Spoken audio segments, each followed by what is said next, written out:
خپل حیثیت وینم د چتونو په برګو کې زمونږ کره نشته د هنداره په کوټه کې. زه خپل حیثیت وینم د چتونو په برګو کې زمونږ کره نشته د هنداره په کوټه کې. او د کور دیوال مې پریوته باران له صبر ورکا یا خدای څوک مې جوړ نه کړي لاره په کوټه کې. عارف لیوال ته د کتاب مبارکي وایم او بالکل دا زمون کتاب دی. ایک پلیټر هاوس عارف خان داغی اونر دی انور خیال بونیری هغوی هلته په شب قدر کې دغه خلکو سره اوږه په اوږه ولاړ دي. زمونږ اکثر میلمانه راشي نو چې مونږ هلته لاړ شو نو زمونږ نه پیسې نه اخلي، وایي دا شاعران دي، دوی روټۍ وي دا په مونږ باندې حق دی. د هغوی مې یوه نړۍ مننه. بیا یو څو کسان مونږ 3 ګنټې ناست شو نو په ناسته ستړي شو.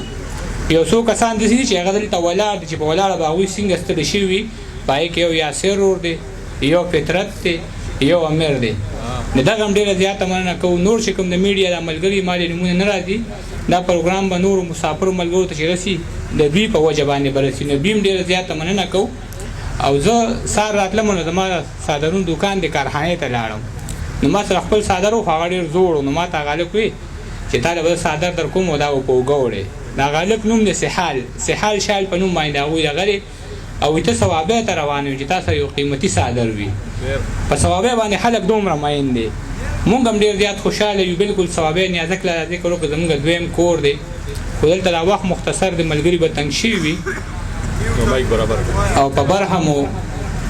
د ټول عمر جړا د مصوره، په برخه مو د ټول عمر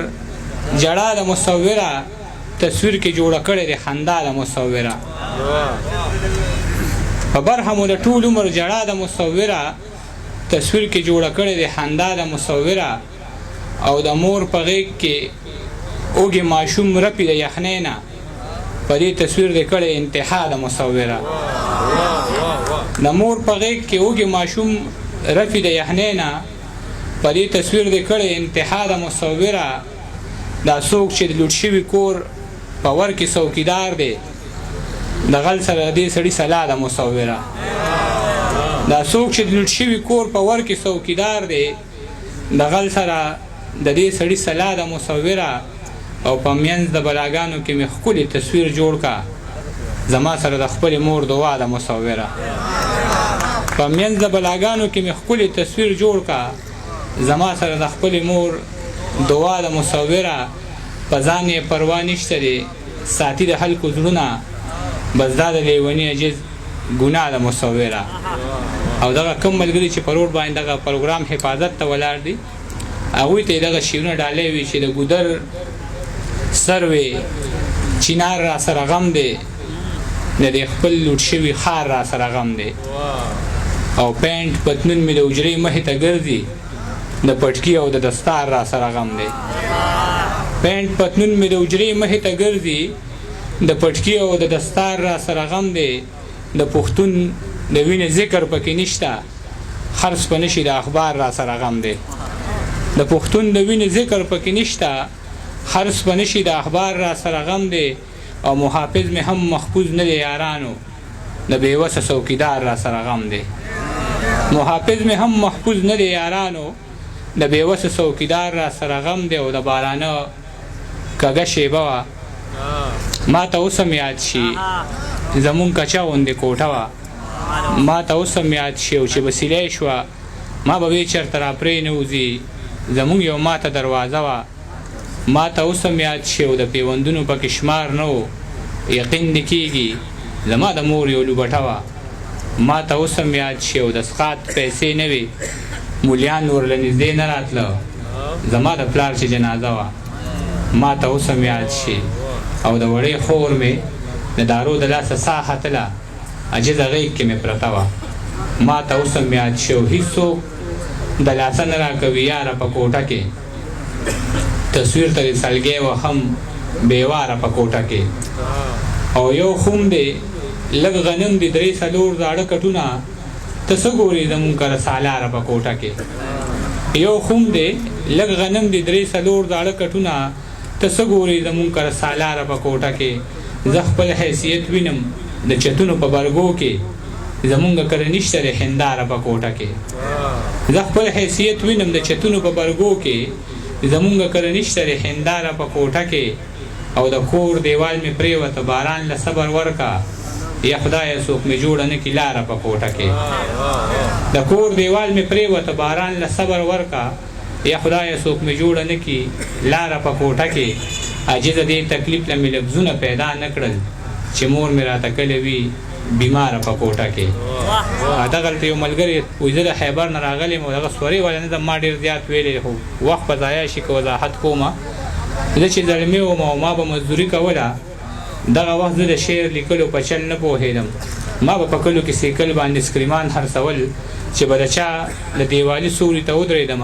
نو ما به خلکو ته شعرونه د صابر صاحب ویل په دغه وجه به زما خلکو ډېر خیال ساتلو چا به اوبه راوړې او چا به راله چای راوړله په ما د دې ژبې د هغه وخت نه ډېر احسان دی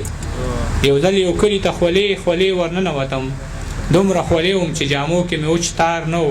چې ودرېدو له مې د سر سورې پیدا نه کړلو د خوددارۍ د دروازې قبضې مې ماتې کړلې نو د خانانو په حجره باندې ورننوتم د یوې ګورې ونې سوري لاندې ودرېدم یو دروند سړي د برنډې نه دا آواز راکړه راځه زلمیه کټ ته کښېنه لږه ساه سمه کړه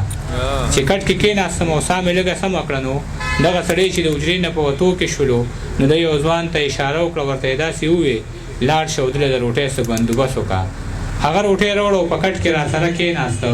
دغه زلمی زما نه عمر کې بس لږ کشر و دغه روټۍ دومره پستې وې لکه نرم مالوچ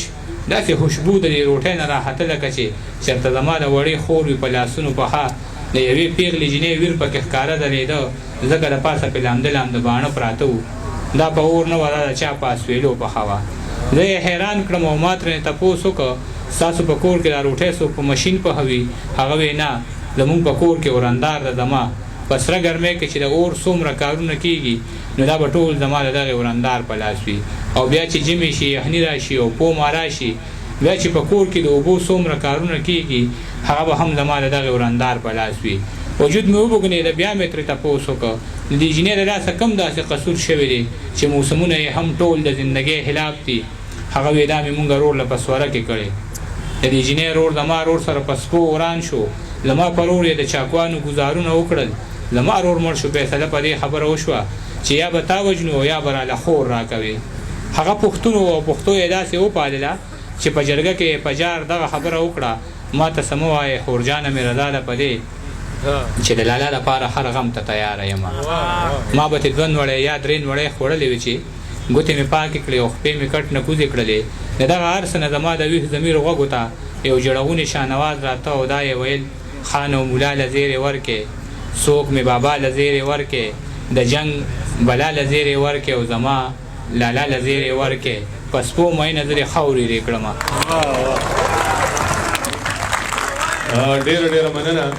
موږ سره عارف خان رور ناست دی هغه د عارف لیوال کتاب په 2000 روپۍ په بیان اعزازي قیمت واغستو قریشي صاحب نے فیض